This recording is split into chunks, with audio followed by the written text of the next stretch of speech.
गुरुजी, मुझे कोई रोग दोष नहीं जानना है, क्योंकि जब से मैं जुड़ा हूँ मेरे लिए तो यानी स्वर्ग है ये। क्योंकि कभी भी कुछ भी मांगा, दरबार ने कभी मना नहीं किया। शरीर की बीमारियां हों, आर्थिक समस्याएं हों, नौकरी से संबंधित समस्याएं हों, चुटकियों में गायब होती हैं। और बाबा, हमेशा कहीं भी जाता हूँ तो बस एक बार बोलना पड़ता है। कभी एटीएम से पैसा निकाल रहा हूँ, आँख बंद किया, बाबा जल्दी निकालो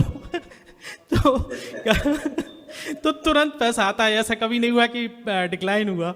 तो ये छोटी छोटी चीज़ें थीं। बाबा, मैं तंत्र से पहले से जुड़ा था, ओशो का सन्यासी रहा हूँ और 20 साल से भटक ही रहा था गुरु की खोज में। और पहले आप जीवित गुरु मिल पाए मुझे, क्योंकि मैं बहुत आश्रमों में गया हूँ ओशो के, पर ओशो से डायरेक्ट कनेक्ट नहीं हो पा रहा था, क्योंकि उनके जो सिखाने वाले हैं हो सकता है वो कनेक्ट नहीं कर पा रहे थे। पर मैं चाहता हूँ कि मुझे यहाँ जेट की स्पीड से आगे बढ़ना है गुरुजी। अभी मैंने दीक्षा ले रखी है और आगे बढ़ने में थोड़ा दिक्कत हो रही है कि स्पीड नहीं पकड़ पा रहा हूँ।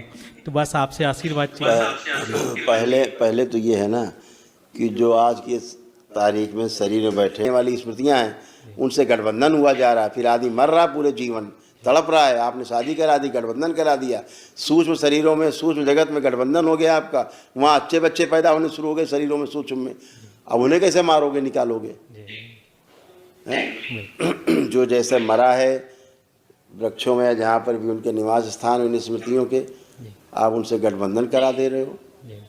कौन सा ये सब क्या चल रहा है देश में? लोग तड़प रहे हैं, स्त्री पुरुष संबंध खराब हो रहे हैं, पूरे परिवार के संबंध खराब हो रहे हैं। जिनकी शादी पहले से हो गई वहाँ रहने वाली स्मृतियों से, वो दूसरे व्यक्ति से शादी करके संबंध अच्छे रहने देंगी वो? नहीं। उसने तो मान लिया अपना पत्नी लड़की को। और ये सारे नाटक लड़कियों के साथ होते हैं ज़्यादातर, पुरुषों के साथ नहीं होते, लड़कियों के साथ होते हैं नाटक। ये शादी करा दो उसकी पेड़ से, कुत्ते से करा दो, गधे से शादी करा दो, ये सब नाटक चलता है। इतना बड़ा अपमान होता है नारी जाति का। और ये नालायक गधे बदतमीज टाइप के लोग बैठे हैं, बेवकूफ़ लोग, इन्हें पता नहीं कि कर क्या रहे हैं। इन्हें खुद ही नहीं पता है कर क्या रहे हैं। जी गुरु जी, ये सबसे बड़ी समस्या यही है। बहुत बड़ा पूजन दूसरे का हो रहा है, वो खा रही है, और उल्टा आदमी तंग हो रहा है और उल्टा मर रहा है। सोचता अरे यार, हम तो वहाँ भी गए, यहाँ भी गए, वहाँ भी दर्शन किए, वहाँ भी चढ़ावा चढ़ाया, वहाँ भी ये किया, वहाँ पूजा की। कहाँ कराए भाई? दुष्टों को चढ़ाए आप, दुष्ट और तंग कर रहे हैं, जुड़ गए आपसे। अभी नहीं जुड़े हुए थे, आप पूजा पाठ कर रहे हैं और जुड़ गए दुष्ट। आपको पता ही नहीं कि आप पूजा किसकी कर रहे हैं। यही गुरु परंपरा में हो रहा है। जहाँ सड़ी गली गुरु परंपराएं, लोग जुड़ जा रहे हैं, बाद में कहते हैं अरे यार, हम तो यार जब से गुरु परंपरा में जुड़े और ज़्यादा कष्ट हो गए और नरक हो गया। नहीं समझ पा रहा आदमी। जब बेचारे वर्तमान में जो बैठे गुरु बन के, जिन्हें अब क्या बोले, शब्द नहीं है, मान होता है सनातन का इनके नाम पे, क्योंकि गिरुआ पहन लिया इन लोगों ने। अब बोलो तो असम्मान गिरुआ का है, लेकिन मेरे सामने खड़े हो तो मैं कान खींच देता हूँ तुरंत।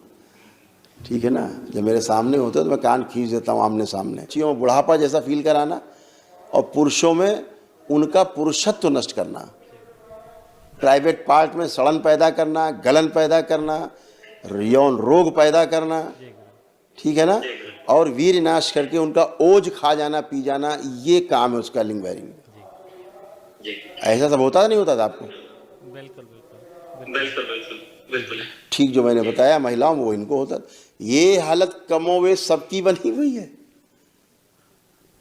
संबंध खराब हो रहे हैं आपस में। जी बिल्कुल। तलाक की स्थिति आ गई थी। तलाक के आ गई, नहीं रहना साथ में। उसका काम ही यही, तलाक करो, अलग करो।